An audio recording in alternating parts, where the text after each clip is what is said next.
এত অল্প বয়সে বাস্তবতার সাথে যুদ্ধ করতে হবে কখনো কল্পনাও করিনি।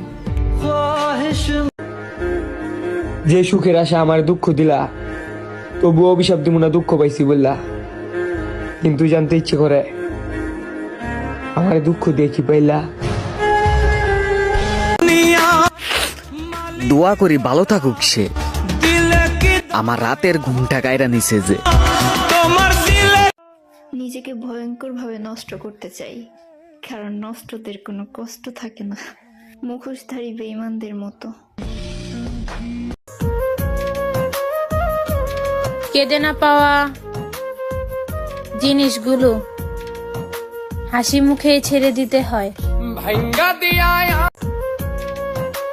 সে আমার কাছে এসেছিল সময় কাটাতে, আর আমি তাকে ভালোবেসে ফেলেছি।